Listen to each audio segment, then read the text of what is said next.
Hello दोस्तों, जय श्री राम। आप सबका मेरे यूट्यूब चैनल इंग्लिश क्लासेस बिंदु में स्वागत है। उम्मीद है आप सब अच्छे होंगे। तो आज अप्लाइड मैकेनिक्स की इस वीडियो में हम पढ़ने वाले हैं कुछ इंपॉर्टेंट डेफिनेशंस। मींस आज मैं आपको कुछ इंपॉर्टेंट डेफिनेशंस बताऊंगा जो आपके सब्जेक्ट के लिए इंपॉर्टेंट हैं और साथ ही नॉलेज के लिए भी क्या होनी चाहिए, इंपॉर्टेंट होती हैं। ठीक है, तो कुछ बेसिक डेफिनेशंस हैं जो हमें पता होना चाहिए लेकिन हमें याद नहीं होती हैं, और हम उन छोटी छोटी डेफिनेशंस की वजह से क्या होता है, कुछ टॉपिक को समझ नहीं पाते हैं। तो आज मैं कुछ बेसिक डेफिनेशंस बताऊंगा जो हर एक बच्चे को, हर एक स्टूडेंट को पता होनी चाहिए, चाहे वो किसी भी ग्रेजुएशन में है, डिप्लोमा में है, ट्वेल्थ है, हाई स्कूल है, कोई भी है। ठीक है, तो ये छोटी छोटी डेफिनेशंस क्या होती हैं, ये बहुत इंपॉर्टेंट डेफिनेशंस हैं। तो आज वीडियो को स्किप नहीं करेंगे, वीडियो को कंप्लीट देखेंगे। क्यों? क्योंकि मैं आज आपको कुछ इंपॉर्टेंट डेफिनेशंस बता रहा हूं जो किसी भी स्टूडेंट के लिए इंपॉर्टेंट है। अगर कोई भी क्लास का स्टूडेंट मेरी वीडियो देख रहे हैं तो उनके लिए क्या है, आज की वीडियो इंपॉर्टेंट होने वाली है। तो चलिए वीडियो को स्टार्ट करते हैं और देखते हैं कि कौन कौन सी ऐसी डेफिनेशन है जो आपको नहीं पता है, और आपको पता है तो लेकिन आप बता नहीं पाते हैं। तो चलिए वीडियो को स्टार्ट करते हैं। तो सबसे पहले हमारी आज की जो सबसे पहली डेफिनेशन है नंबर 1 पर, वो क्या है? पार्टिकल्स। पार्टिकल्स, ठीक है। पार्टिकल क्या होते हैं? आप पार्टिकल ऐसा समझ सकते हो कि कोई भी चीज बनी गई है तो वो क्या होती है, छोटे छोटे कणों से मिलकर बनी होती है। जैसे मैं एक एग्जांपल समझाता हूँ। आपने नमक देखा है, साल्ट। साल्ट देखा है तो नमक के अगर तुमने ध्यान से देखो, अगर उसको एक चुटकी नमक को अपनी हथेली पे रखना और देखना कि क्या होगा, वो छोटे छोटे कणों से मिलकर बना होगा, छोटे छोटे कणों से मिलकर बना होगा। पार्टिकल को हिंदी में क्या बोलते हैं? कण। क्या बोलते हैं? कण। ठीक है, कण। तो क्या होगा, वो छोटे छोटे कणों से मिलकर बना होगा। तो पार्टिकल्स क्या होते हैं, डेफिनेशन कैसे बताओगे?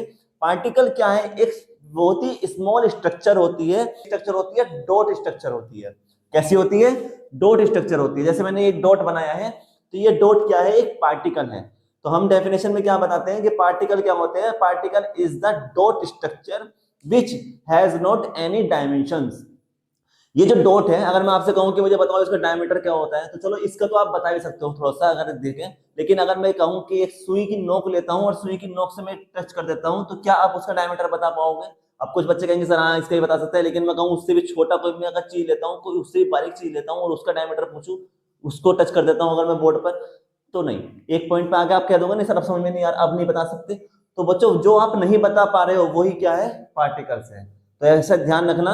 पार्टिकल क्या होता है? Particle is a dot structure which has not any dimension, जिसकी कोई भी डायमेंशन नहीं होती है या डायमेंशन को मेजर नहीं किया जा सकता है, वो क्या कहलाएगा? पार्टिकल्स कहलाएगा। ठीक है, इसको कैसे कहेंगे? It is the dot structure. It is the dot structure, dot structure which are very small. ठीक है, and has not any dimensions. Has not any dimension. ठीक है, तो क्या है? पार्टिकल क्या होता है? पार्टिकल एक डॉट स्ट्रक्चर होती है जो बहुत ही स्मॉल स्ट्रक्चर्स है और जिसकी कोई भी डायमेंशंस नहीं होती या डायमेंशन नेग्लिजिबल होती है, उसे क्या बोलेंगे? पार्टिकल्स बोलेंगे। क्लियर है? चलिए अब हम देखते हैं कि हमारी सेकंड डेफिनेशन क्या है। इसका हमें क्या पता होना चाहिए? मैटर। बच्चों, ये जो मैं अप्लाइड मैकेनिक्स पढ़ा रहा हूँ ये सब इसी का पार्ट है। ये एक एक दो नंबर में डेफिनेशंस आती हैं। मैटर। मैटर को हिंदी में क्या बोलते हैं? अगर आप कोई हिंदी का बच्चा हो तो वो पता होगा उसको, इससे बोलते हैं पदार्थ। है ना? क्या होता है मैटर? मैटर का मतलब अभी मैंने बताया था कि साल्ट लेते हैं और साल्ट को देखो तो छोटे छोटे पार्टिकल से मिलकर बना है। तो जो चीज छोटे छोटे पार्टिकल से मिलकर बने, तो जो चीज बनी है उस चीज को बोलते हैं मैटर। तो इस दुनिया में कुछ भी जो चीज भी हमारे आसपास है, इनफैक्ट हम भी जो हैं, हम क्या है? छोटे छोटे पार्टिकल से मिलकर बने हैं। ये मार्कर है, ये मार्कर भी क्या है? छोटे छोटे पार्टिकल से मिलकर बना है। कैसे? मार्कर ये प्लास्टिक का है तो प्लास्टिक होगी हमारे पास, प्लास्टिक का चूरा होता है जिसे कहता है पाउडर बोलते हैं। प्लास्टिक का पाउडर होगा तो वो पाउडर क्या है? छोटे छोटे छोटे छोटे पार्टिकल से मिलकर बना होगा। तो कैसे बताओगे आप मैटर को? मैटर क्या है? Any object, any object which occupy the space, which occupy the space. कोई भी ऐसी चीज जो क्या करे? स्पेस को ऑक्युपाई करे, इसकी स्पेस को घेरे, वो क्या कहलाएगा? मैटर कहलाएगा। And made by the combination of particles. और जो किससे मिलकर बना हो? पार्टिकल से मिलकर बना हो। बात समझ रहे हैं? तो मैटर क्या होता है? जो पार्टिकल से मिलकर बना होता है और कुछ स्थान घेरता है, कुछ जगह घेरता है, कुछ स्पेस को ऑक्युपाई करता है, तो वो क्या कहलाएगा? मैटर कहलाएगा। जैसे एग्जाम्पल में क्या देख सकते हैं? एग्जाम्पल में क्या होगा? जैसे एयर, सबसे बेस्ट एग्जाम्पल क्या है? एयर। आपने देखा होगा कि आपके आसपास चारों तरफ क्या है? एयर है। एयर को महसूस कर सकते हैं ना, टच कर सकती है आपको चीजें। तो एयर क्या है? एयर छोटे छोटे पार्टिकल से मिलकर बनी है। आपने देखा है धूल के कण भी होते हैं, उसमें डस्ट भी होती है, सब चीजें होती हैं। तो एयर क्या है? पार्टिकल से मिलकर बनी है, और उसने ये कुछ स्पेस भी घेर रखा है। भाई अगर मैं इस रूम में खड़ा हूं तो इस रूम में भी क्या है? एयर है। अगर मैं एयर बाहर निकाल दूं तो वैक्यूम क्रिएट हो जाएगा और मैं फिर सांस भी नहीं ले पाऊंगा, है ना? ऐसे ही तो होगा। तो एयर है मेरे चारों तरफ, इसने उसका क्या है? इसका मतलब उसने कुछ जगह घेर रखी है इस कमरे में, है ना? तो कोई भी ऐसी चीज जो क्या करे? ऑक्युपाई करे स्पेस, स्थान को घेरे, जगह को घेरे, और पार्टिकल से मिलकर बनी हो, तो वो क्या कहलाएगी? मैटर कहलाएगी। याद रखना। तो कुछ भी ऐसी चीज जो आपके सामने है और आप क्या कर रही है? वो जगह घेर रही है, तो वो क्या है? मैटर है। जैसे मार्कर मैटर है, इसने जगह घेर रखा है। ये वॉच मैटर है, क्यों? क्योंकि इसने मेरे हाथ में जगह घेर रखी है। ये कुछ है, इसे मैं पकड़ूंगा तो कुछ ना कुछ तो मुझे महसूस हो रहा है ना, तो वो क्या है? मैटर है। तो कुछ भी चीज जो जगह घेर रही है और पार्टिकल से मिलकर बनी है, वो मैटर कहलाएगी। एक चीज और, क्या? Effect the our sensing elements, our sensing element. ठीक है, बेहद इंपॉर्टेंट चीज बता रहा हूं। क्या? कि मैटर और क्या हो सकता है? कि मैटर वो भी है जो हमारे सेंसिंग एलिमेंट को क्या करे? इफेक्ट डाले, इफेक्ट डाले उस पर। कैसे? कौन कौन से सेंसिंग एलिमेंट होते हैं हमारे पास? 5 सेंसिंग एलिमेंट है। कौन कौन से? एक तो होता है आई, यानी कि देखना। दूसरा क्या होता है? नोज, यानी कि सूंघना। तीसरा क्या होता है हमारे पास? हैंड, यानी कि किसी चीज को टच करना। और नंबर 4 पर उसके बाद क्या आ सकता है? आई, नोज, उसके बाद आता है टेस्ट। ठीक है, और नंबर 5 पर क्या आएगा? आईज हो गया, नोज हो गया, हियर, है ना? यानी कि कान लिख देता हूं, चलो ईयर ही लिख देता हूं, ईयर। ईयर क्या मतलब है? हमारे पास कितने सेंसिंग एलिमेंट है? 5 सेंसिंग एलिमेंट है। क्या? कि हम या तो किसी चीज को सुनकर महसूस करते हैं, ठीक है, सुनकर आइडिया लगाते हैं कि कौन है, या फिर हम देख कर आइडिया लगाते हैं कि हाँ क्या चीज है ये, या फिर टेस्ट कर कर हम किसी चीज का आइडिया लगाते हैं, या फिर टच करके हम किसी चीज का आइडिया लगाते हैं, और क्या है? किसी चीज को सूंघ कर नोज के जरिए से सूंघ कर क्या करते हैं? आइडिया लगाते हैं। यही हमारे पास 5 सेंसिंग एलिमेंट है। तो अगर कोई भी चीज जो आपके इन पांचों सेंसिंग एलिमेंट पर इफेक्ट डाले, या पांचों में से किसी एक पर भी क्या करे? इफेक्ट डाले, तो वो क्या कहलाएगी? मैटर कहलाएगी। बात समझ में आ गई? जैसे मान लेते हैं कोई इंसान ब्लाइंड है, अंधा है ना? अब आप उसे कुछ चीज, वो मान लो वो ये कुछ खाने की है, तो वो कैसे पता करेगा कि ये क्या है? तो वो करेगा टेस्ट करके। उसे आम खिलाया और संतरा खिलाया, तो वो टेस्ट करके बता सकता है कि हाँ ये आम है, ये संतरा है।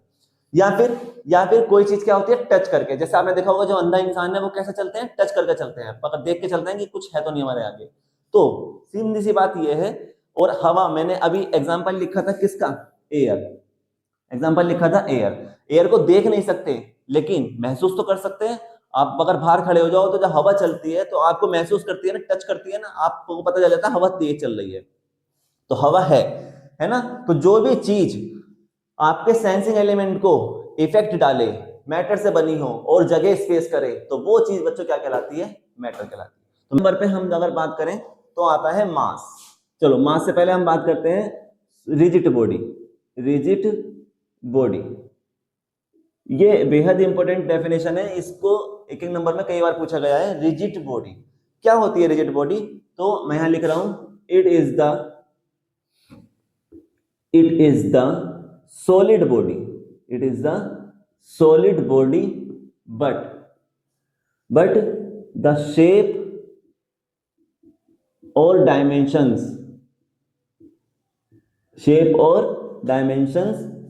cannot be changed, called rigid body। क्या मतलब है इसका? देखो, रिजिड बॉडी जो है एक सॉलिड बॉडी ही होती है, ठीक है। अब सॉलिड बॉडी समझते हैं क्या होती है। सॉलिड बॉडी आपने सुना होगा, सॉलिड का मतलब क्या होता है? ठोस, है ना? सॉलिड रोड देखी होगी, ये मार्कर अगर मैं देखूं इस टाइम मुझे ऐसा लग रहा है सॉलिड है ना? तो कोई भी चीज क्या है जो सॉलिड है, जिसमें कोई स्पेस ना हो, ठोस हो बिल्कुल, तो वो क्या कहलाती है? सॉलिड बॉडी कहलाती है। अब सॉलिड बॉडी में क्या है? रिजिड बॉडी क्या कहलाएगी? कि वो सॉलिड बॉडी या उस तरीके की सॉलिड बॉडी जिसकी शेप और डायमेंशंस को आप चेंज ना कर पाओ या ना हो सके, तो वो क्या कहलाएगी, रिजिड बॉडी कहलाएगी। बात समझना क्या कहना चाह रहा हूं। मेरे पास कोई भी रोड है, लोहे की रोड मान लेता हूं, है ना। अब लोहे की रोड है तो मैं उसको इस तरीके से मोड़ू तो वो टूट सकती है, हाँ टूट सकती है ना। कोई भी चीज है दुनिया में, अगर आप उसके ऊपर कोई भी फोर्स अप्लाई कर रहे हैं तो एक ना एक पॉइंट ऐसा आएगा कि वो टूट सकती है, टूटेगी, है ना। इस यूनिवर्स में कोई भी ऐसी चीज नहीं है जो ना टूटे, जो ब्रेक ना हो सके। लेकिन इन्होंने क्या कह दिया कि रिजिड बॉडी वो बॉडी है जिसकी शेप और डायमेंशन कभी चेंज ही ना हो। समझ रहे हो बात को, यानी कि वो बॉडी कभी टूटे ना ही उसके कोई आकार में, ना ही उसके शेप में, ना ही कोई डायमेंशन में उसके चेंज ना आए, तो वो बॉडी क्या कहलाएगी, रिजिड बॉडी कहलाएगी। तो आप बच्चों मुझे ये बताओ, क्या कोई ऐसी बॉडी पॉसिबल है जिसकी डायमेंशन चेंज ना की जा सकती हो, जिसको तोड़ा ना जा सकता हो, जिसके शेप में चेंज ना किया जा सकता हो, है ही नहीं। तो इसीलिए रिजिड बॉडी जो होती है वो थियोरेटिकल बॉडी है, प्रैक्टिकली पॉसिबल नहीं है। ध्यान रखना, रिजिड बॉडी क्या है, थियोरेटिकल बॉडी है, प्रैक्टिकली पॉसिबल नहीं है। प्रैक्टिकली कौन सी बॉडी होती है, सिर्फ सॉलिड बॉडी होती है। और सॉलिड बॉडी क्या है तो सॉलिड बॉडी ठोस ही, ठीक है, जिसकी डायमेंशन में चेंज ना किया जा सके, लेकिन डायमेंशन में चेंज कर सकते हैं, क्योंकि फोर्स जब अप्लाई करते हैं तो एक पॉइंट पर क्या होती है, डायमेंशन चेंज हो ही जाती है। मटेरियल टूट जाता है ना। अगर हम खींच रहे हैं तो वो खिंच जाता है, अगर कंप्रेस कर रहे हैं तो कंप्रेस हो जाता है, अगर हम मेल्ट कर रहे हैं तो मेल्ट भी हो जाएगा, कुछ भी हो सकता है। बात समझ गए।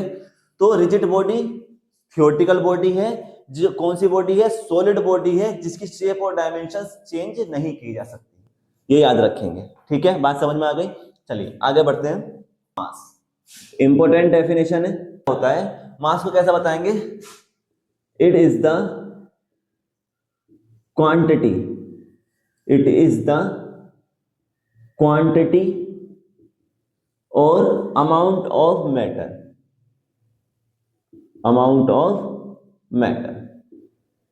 ठीक है।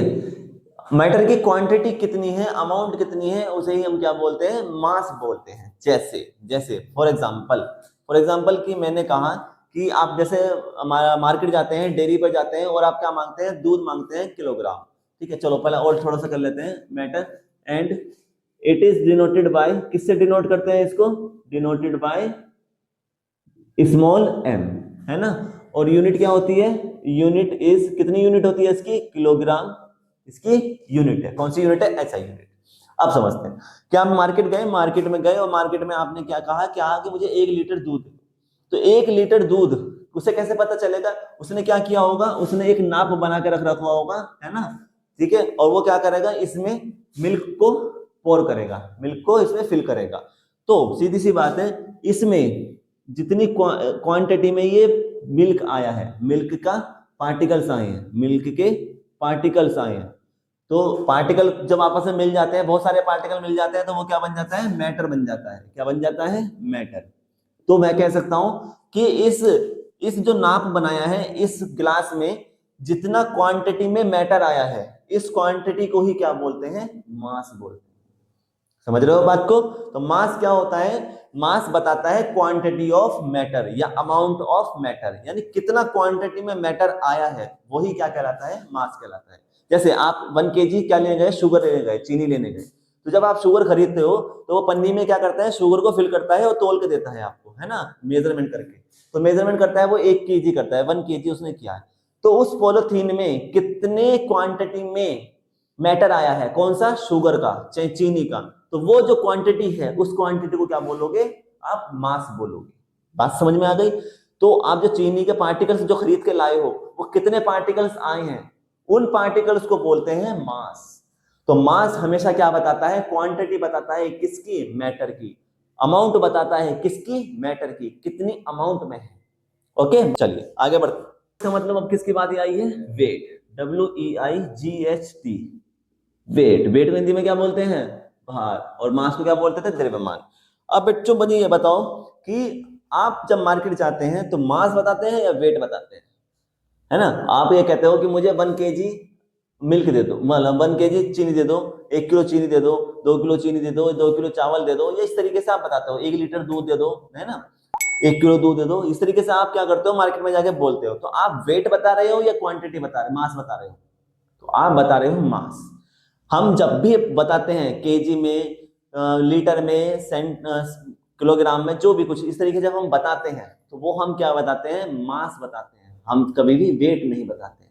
तो वेट एक्चुअल में है क्या, वेट कुछ नहीं है, अगर मैं ध्यान से देखूं तो इट इज द, बिल्कुल बेसिक डेफिनेशन लिख रहा हूं, it is the attractive force. ये क्या है, एक अट्रैक्टिव फोर्स है, ठीक है, applied by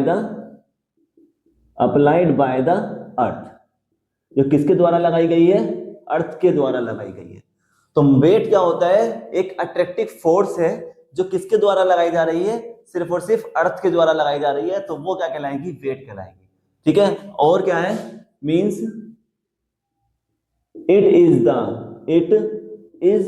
the product of mass and gravity किसकी, ऑफ अर्थ, ये भी लिखना जरूरी है, किसकी है, अर्थ। तो वेट को किसे डिनोट करते हैं, डब्ल्यू से करते हैं। डब्ल्यू बराबर क्या होता है, मास इंटू ग्रेविटी, तो ये इसका क्या हो जाता है, फिर फॉर्मूला हो जाता है। तो जी की वैल्यू कितनी होती है, जी की हमारी ग्रेविटी कितनी होती है, 9.8 मीटर पर सेकंड स्क्वायर। तो इसका मतलब इसको क्या करते हैं, 10 अप्रोक्सीमेट कितना मान लेते हैं, 10 न्यूटन मान लेते हैं या मीटर पर सेकंड मान लेते हैं। इसका मतलब क्या है, इसका मतलब क्या है कि जब भी मास को ग्रेविटी से मल्टीप्लाई करोगे तो क्या बनता है, वेट बनता है। तो जो हम बताते हैं कि 1 kg, वो हम बता रहे हैं मास, लेकिन जब मास को आप ग्रेविटी से मल्टीप्लाई करोगे तब बनता है कितना, वेट। तो जैसे मैंने कहा कि 1 kg है और यहाँ पे कितना है, 9.8 यानी 10 मीटर पर सेकंड स्क्वायर है, तो इसका मतलब यहाँ से कितना आ जाएगा, ये 1 न्यूटन यानी कि इस तरीके की फोर्स आएगी निकल के, ठीक है। ये डेप्थ में पढ़ेंगे कभी आगे। तो फिलहाल आप हमेशा याद रखेंगे क्या, कि वेट क्या होता है, एक अट्रैक्टिव फोर्स होती है, किसके द्वारा लगाई जाती है, अर्थ के द्वारा लगाई जाती है, किस पर, उस ऑब्जेक्ट पर, मास पर लगाई जाती है, ठीक है। तो ग्रेविटी क्या होती है, चेंज होती है, इसलिए आपने सुना होगा कि जो अर्थ पर अगर मान लेते हैं कि कोई ऑब्जेक्ट का वेट कितना है, 100 kg है, तो दूसरे प्लेनेट पे उसका वेट क्या हो जाएगा, वेरी कर जाएगा, ज्यादा हो जाता है, कम हो जाता है, वो किस पे डिपेंड करता है, ग्रेविटी पर, ठीक है। तो मास हमेशा ग्रेविटी से मल्टीप्लाई करके क्या बनाता है, वेट बनाता है, और ये क्या है, एक अट्रैक्टिव फोर्स है जो किसके द्वारा लगाई जा रही है, अर्थ के द्वारा लगाई जा रही है। बात समझ में आ गई, चलिए आगे बढ़ते हैं और देखते हैं वेट के बाद। वेट के बाद आपने पढ़ा है फोर्स। बच्चों फोर्स क्या होती है, अगर फोर्स के बारे में जल्दी से लिखता हूं तो क्या होता है force, it is the effect which tends to change the position of any object, ठीक है। तो फोर्स क्या है, फोर्स एक क्या है, एक इफेक्ट होता है जो किसी भी ऑब्जेक्ट की पोजीशन को चेंज कर दे या चेंज करने का क्या करे, प्रयास करे, उसे हम क्या बोलते हैं, फोर्स बोलते हैं। जैसे मान लेता हूं कि टेबल के ऊपर बुक रखी है, तो आप क्या चाहते हो कि बुक को इस तरफ क्या करना चाहते हो, पुश करना चाहते हो, तो क्या करेंगे, जब बुक पे ऊपर में क्या करूंगा, उसके ऊपर एक फोर्स लगाऊंगा, तो वो क्या करेगी, अपनी पोजीशन चेंज कर देगी, है ना। तो क्या होता है कि जब भी किसी ऑब्जेक्ट पे कोई फोर्स लगाई जाती है तो वो क्या करती है, या तो अपनी पोजीशन को चेंज कर देती है या करने का प्रयास करती है, तो वो क्या कहलाएगा, फोर्स कहलाएगी। तो ये क्या है, एक इफेक्ट है। तो फोर्स क्या होता है, एक इफेक्ट होता है जो क्या करती है, किसी भी ऑब्जेक्ट की पोजीशन को चेंज कर देती है या चेंज करने का प्रयास करती है। इसे किससे डिनोट करते हैं, एफ से करते हैं, ठीक है। और इसकी फोर्स कितनी होती है, इसकी यूनिट कितनी होती है, न्यूटन की फोर्स कितनी, यूनिट कितनी होती है, न्यूटन, ठीक है। चलिए आगे बढ़ते हैं और देखते हैं अब 7th नंबर पे। 7th नंबर पे मान लेते हैं, किसके बताता हूं मैं, डिस्टेंस। अब आते हैं डिस्टेंस, बेहद इंपॉर्टेंट डेफिनेशन है डिस्टेंस। डिस्टेंस को हिंदी में क्या बोलते हैं, दूरी, क्या बोलते हैं, दूरी। डिस्टेंस होती क्या है, डिस्टेंस को कैसे समझेंगे, देखो मान लेते हैं कि मैं कहां पर हूं, मैं एक पॉइंट है ए पे खड़ा हूं, ठीक है, और मैं क्या कर रहा हूं, ए से कहां पर गया, बी पर, और बी से कहां पर गया, सी, ठीक है।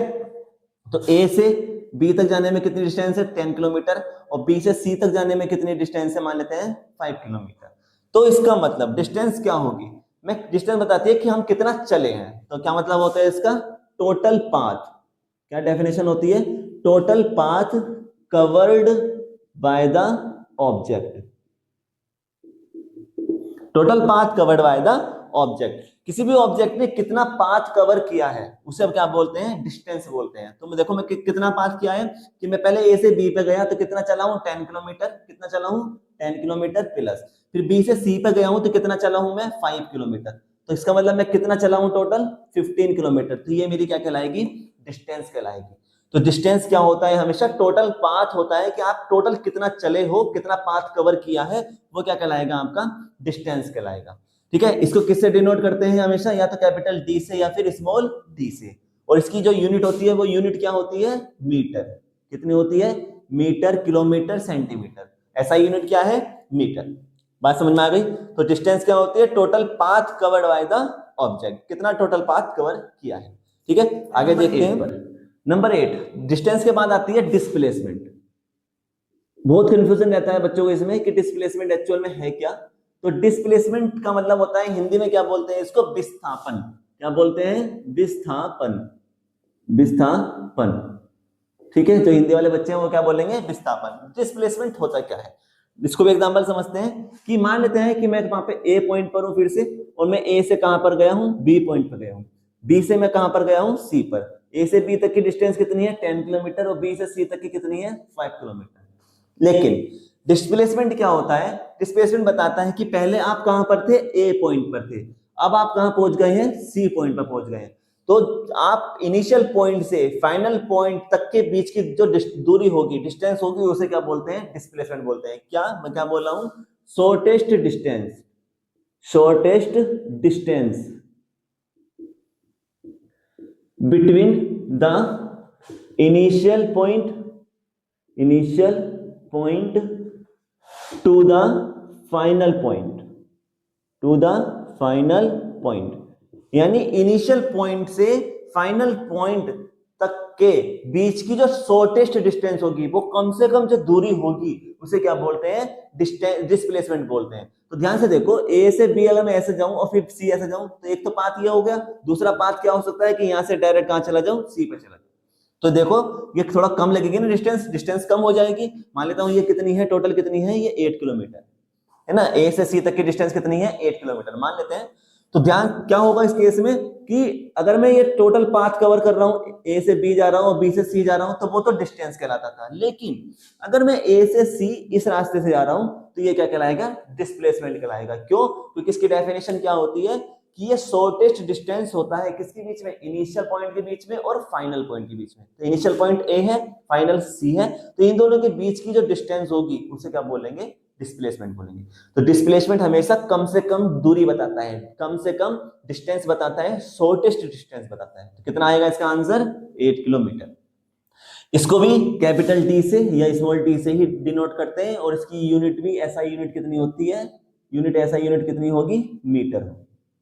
ठीक है, सेम चीज होती है जैसे डिस्टेंस होती है, बस डेफिनेशन अलग है ये। ठीक है, नेक्स्ट नंबर 10 नंबर पे क्या आता है स्पीड। मान लेते हैं क्या है स्पीड। स्पीड को हिंदी में क्या बोलते हैं चाल। क्या बोलते हैं चाल। अब स्पीड का एक फॉर्मूला होता है, क्या होता है अगर मैं फॉर्मूले से बनाऊं तो क्या होता है it is the ratio, it is the ratio of distance upon time, distance to time. ठीक है, रेशियो होता है किसका डिस्टेंस टू टाइम का, या distance and time, distance and time किसका रेशियो होता है डिस्टेंस एंड टाइम का। कैसे लिखेंगे speed is equal to distance upon time. ठीक है, डिस्टेंस अपॉन टाइम। इसका मतलब क्या है स्पीड क्या बताती है कि कितनी टोटल डिस्टेंस चले हैं, यानी टोटल पाथ कितना हुआ है किसके बीच में अपॉन टाइम, यानी एक पर्टिकुलर टाइम में आपने कितना टोटल पाथ कवर्ड किया है, तो वो क्या कहलाएगी आपकी स्पीड कहलाएगी। इसकी यूनिट क्या होती है, स्पीड को किससे डिनोट करते हैं स्पीड को एस से डिनोट करते हैं, और यूनिट क्या होती है इसकी डिस्टेंस किसमें होगा मीटर में, और टाइम किसमें होता है सेकंड में। तो इसका यूनिट क्या होती है मीटर पर सेकंड, मीटर पर सेकंड। ठीक है, यूनिट क्या होगी मीटर पर सेकंड। अगर किलोमीटर है तो किलोमीटर पर सेकंड, तो जिसमें भी आपकी डिस्टेंस दी होगी उतने में क्या आ जाएगा सेकंड। स्पीड बताती क्या है स्पीड बताती है आपकी कि आपने टोटल कितना पाथ चला है एक पर्टिकुलर टाइम में। ठीक है, बात समझ में आ गई। जैसे आपने देखा होगा ना कहते हैं ना ट्रेन की स्पीड इतनी है, तो क्यों पता चल रहा है कि मान लेते हैं कि वो 5 मिनट में कितनी डिस्टेंस चल रही है 10 किलोमीटर, तो ये क्या कहलाएगी उसकी स्पीड कहलाएगी कि भाई 5 मिनट में 10 किलोमीटर कोई ट्रेन चल रही है। बात समझ में आ रही है। तो कितना आप टोटल पाथ कवर किया है पर्टिकुलर टाइम में वो आपकी क्या थी, स्पीड थी। जैसे आप पैदल चल के जा रहे हो तो मान लेते हैं आपने 5 किलोमीटर आप कितनी देर में पहुंचे हो, एक 1 आवर में आप घर पहुंचे हो। 5 किलोमीटर आपने कितनी देर में तय किया है, 1 आवर में। तो 1 आवर में आपने कितना चले हैं, 5 किलोमीटर चले हैं। तो आपकी क्या है, स्पीड रहेगी क्या, कि आप 5 किलोमीटर कितनी देर में चल के आए हो, 1 आवर में चल के आए हो। तो ये क्या कहलाएगी, आपकी स्पीड कहलाएगी। क्लियर है, बात समझ में आ गई। चलिए, वेलोसिटी। वेलोसिटी भी क्या है, वेलोसिटी को हिंदी में क्या बोलते हैं, वेग। ठीक है, वेलोसिटी क्या बताती है, it is the ratio of displacement and time. ये किसका रेशियो होता है, डिस्प्लेसमेंट, डिस्प्लेसमेंट एंड टाइम। तो ये क्या है, यहां पे क्या आएगा, डिस्प्लेसमेंट, डिस्प्लेसमेंट, और ये क्या कहलाएगा हमारा, वेलोसिटी। ठीक है, तो वेलोसिटी क्या बताती है, वेलोसिटी बताती है कि कितना डिस्प्लेसमेंट हुआ है एक पर्टिकुलर टाइम में। मतलब क्या है कि मान लेते हैं कि मैं ए पॉइंट पे था, फिर बी पर गया, फिर सी पर आया। ठीक है, तो ए से सी तक जाने में, ए से सी तक पहुंचने में आपको कितना टाइम लगा है, वो क्या कहलाएगा, आपका वेलोसिटी कहलाएगी। वो क्या कहलाएगी, आपकी वेलोसिटी कहलाएगी। तो आप जब भी आप देखते हो कि जब कार चलाते हैं, गाड़ी चलाते हैं, एक्सेलेरेटर देते हैं, तो एक्सेलरेशन में क्या हो रहा होता है, वेलोसिटी जनरेट होती है, उसको क्या होती है, वेलोसिटी बोलते हैं। लेकिन हम जनरली भाषा में स्पीड कह देते हैं, लेकिन स्पीड नहीं होती, वो क्या होती है, वेलोसिटी होती है। क्यों, क्योंकि डिस्प्लेसमेंट हो रहा है पॉइंट टू पॉइंट। कैसे, बात समझते हैं, देखो ध्यान से समझना। कि मान लेते हैं कि मुझे इस तरफ जाना है ना, और मैं बाइक पर हूं, तो मैंने बाइक पर यहाँ से बाइक स्टार्ट की, और हम क्या करते हैं, एक्सीलेटर देते हैं। एक्सीलेटर का मतलब क्या होता है, स्पीड बढ़ाना। स्पीड बढ़ाई तो इसका मतलब क्या होगा कि पहले पॉइंट पे यहाँ था, जैसे मैंने स्पीड बढ़ाई तो गाड़ी आगे की तरफ चली। अब मैं कहाँ गया, बी पॉइंट पर, फिर मैं कहाँ पहुंच गया, सी पॉइंट पर, फिर कहाँ पहुंच गया, डी पॉइंट पर। तो क्या हो रहा है, हर पॉइंट पे क्या हो रही है, मेरी पोजीशन चेंज हो रही है। हर पॉइंट पे क्या हो रही है, पोजीशन चेंज हो रही है। तो जब पोजीशन चेंज हो रही है तो इसका मतलब क्या हो रहा है, उसमें डिस्प्लेसमेंट हो रहा है। क्योंकि डिस्प्लेसमेंट क्या था कि पहले पॉइंट से दूसरे पॉइंट तक जाने में कम से कम टाइम। तो ए से बी पे यहाँ गया, पहले पॉइंट से दूसरे पॉइंट पे गया, पोजीशन चेंज हो गई, दूसरे से तीसरे पॉइंट पे गया, पोजीशन चेंज हो गई। तो जब पोजीशन चेंज हो रही है तो क्या क्रिएट हुआ गया है, डिस्प्लेसमेंट हो गया है। और डिस्प्लेसमेंट हो गया है तो इसका मतलब डिस्प्लेसमेंट पर यूनिट टाइम क्या कहलाता है, वेलोसिटी कहलाता है। वेलोसिटी की यूनिट वही रहेगी, मीटर पर सेकंड, जैसे किसकी होती है, डिस्टेंस की, और इसको भी किसकी होती है, स्पीड की। और इसको किससे डिनोट करते हैं, वेलोसिटी को v से करते हैं, इतना ध्यान रखना। अब आते हैं नेक्स्ट पॉइंट पर, एक्सीलरेशन। एक्सीलरेशन, एक्सीलरेशन को हिंदी में क्या बोलते हैं, त्वरण। एक्सीलरेशन, एक्सीलरेशन क्या होता है, एक्सीलरेशन को अगर मैं डेफिनेशन में लिखूं तो क्या होगा, it is the rate of change in velocity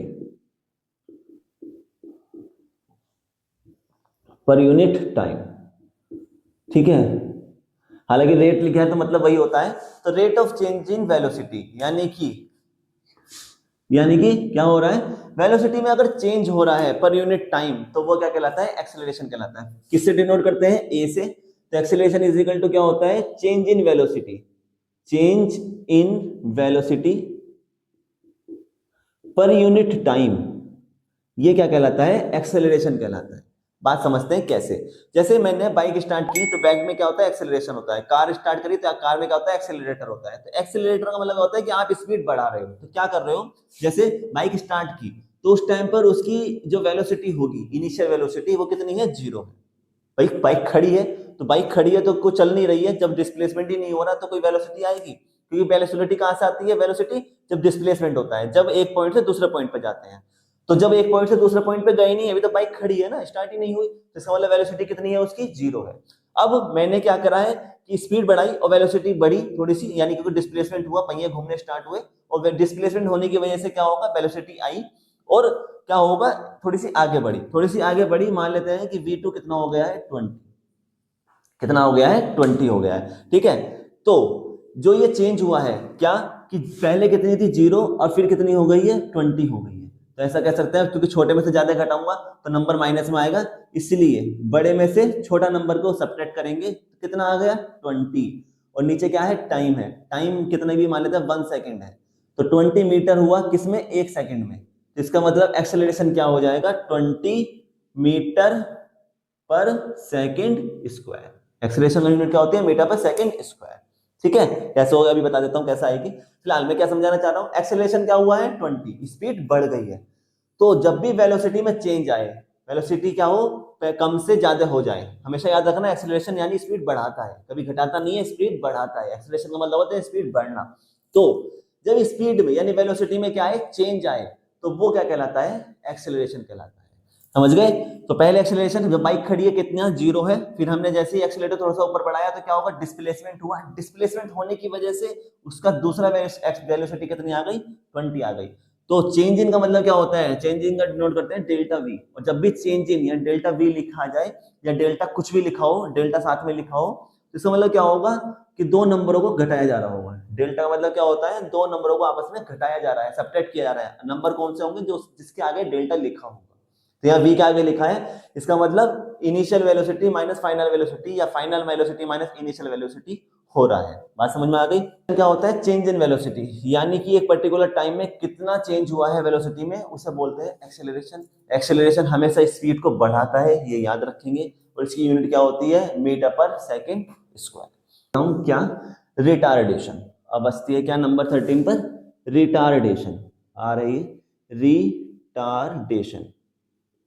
retardation क्या होता है, रिटार्डेशन का मतलब क्या होगा कि अगर इस वेलोसिटी बढ़ रही है, वेलोसिटी बढ़ रही है, वेलोसिटी में चेंज हो रहा है लेकिन बढ़ रही है, इंक्रीज हो रही है, तो वो कहलाता है एक्सेलरेशन।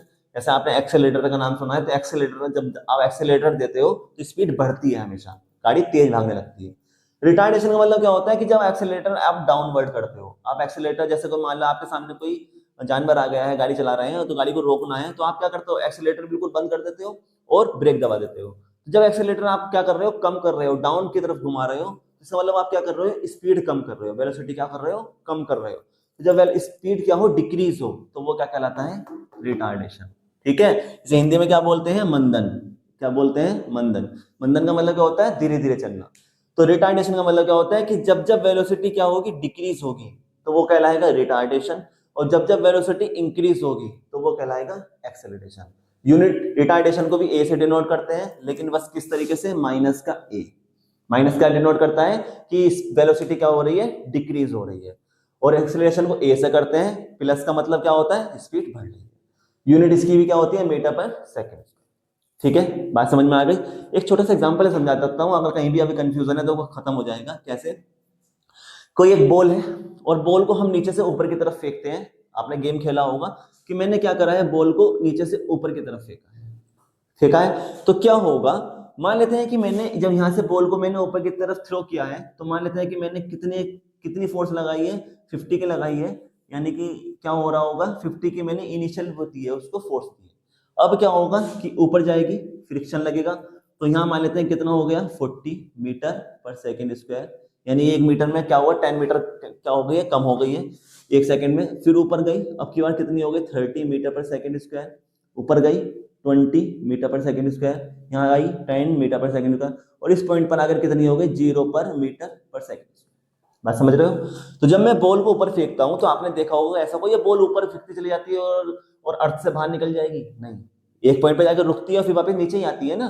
तो क्या हुआ है, जब स्पीड ऊपर जाने पर, देखो इस तरीके से, देखो क्या हो रही है, वेलोसिटी कम हो रही है, वेलोसिटी कम हो रही है, हर पॉइंट पर क्या हो रही है, कम हो रही है, डिक्रीज हो रही है। तो ये क्या कहलाएगा, रिटार्डेशन। जब वेलोसिटी क्या होती है, डिक्रीज होती है हर पॉइंट पर, तो क्या कहलाएगा, रिटार्डेशन। अब इसका अपोजिट ले लेते हैं। अब बॉल ऊपर से नीचे की तरफ आ रही है, ऊपर से नीचे की तरफ आ रही है, तो ऊपर इस पॉइंट पर तो कितनी थी, 0।